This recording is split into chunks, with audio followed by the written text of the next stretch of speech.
मेरा नाम नेहा ठाकुर है और मैं कानपुर में रहती हूँ। मैं एक कॉस्मेटिक की दुकान चलाती हूँ। ये दुकान मेरे पति ने शुरू की थी, लेकिन आज से 4 साल पहले उनका देहांत हो गया था, इसलिए अब मैं ही ये दुकान चलाती हूँ। दुकान पर एक सेल्स गर्ल भी है जो काफ़ी अच्छा काम करती है और मैं भी उसे बेटी की तरह ही मानती हूँ।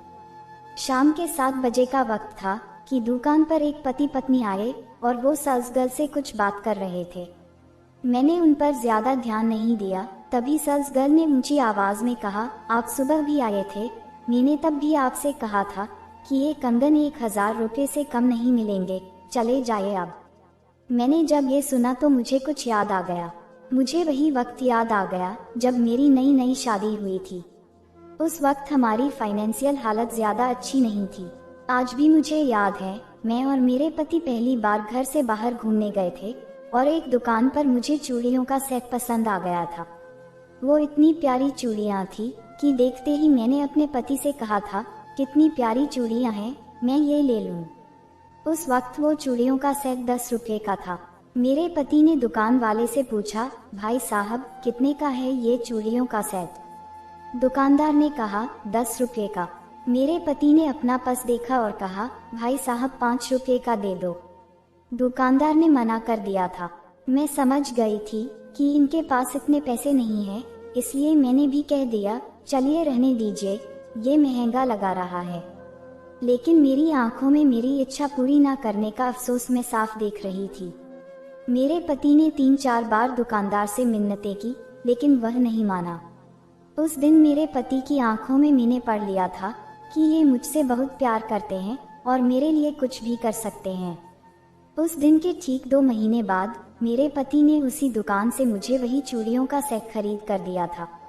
मैं समझ सकती थी कि वो इन चूड़ियों को कभी भूले ही नहीं थे, बस उन्हें इस बात का अफसोस था कि उस दिन नहीं ले सके।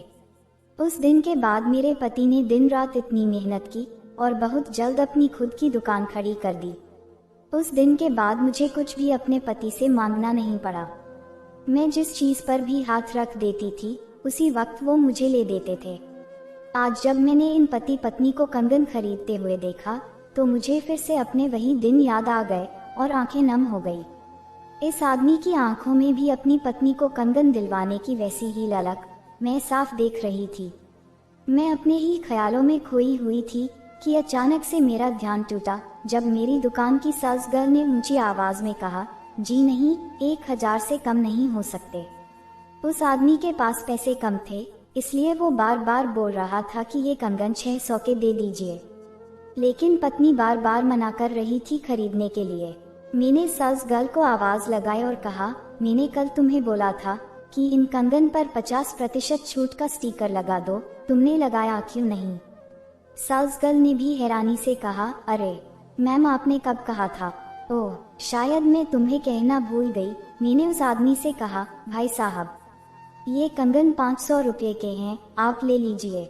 ये सुनकर उस पति की आंखों में खुशी भर आई और उसने हंसते हुए अपनी पत्नी को देखा और कहा, बहुत सुंदर है ये कंगन और तुम्हारे हाथों पर अच्छे लगेंगे।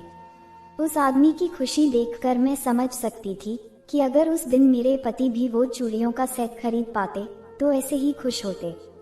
उस दिन वो सेल्स गर्ल जरूर सोच रही थी कि कितने घाटे का सौदा किया है, लेकिन मुझे पता है कि मैंने अपनी खुशी के लिए किया है ये। और वैसे भी खुशियों का कोई सौदा नहीं होता, क्यों? ठीक कहा ना। वो कहते हैं ना, सबसे खुश वो व्यक्ति है जो दूसरों की खुशी को बढ़ावा देता है। तो दोस्तों, यही थी हमारी आज की कहानी। ऐसी ही और कहानी सुनने के लिए हमारे चैनल को सब्सक्राइब कर लीजिए और बेल आइकन को भी ऑन कर लीजिएगा ताकि आने वाली कहानी का नोटिफिकेशन सबसे पहले आपको मिले। तो अब मिलते हैं अगली कहानी में, तब तक के लिए धन्यवाद।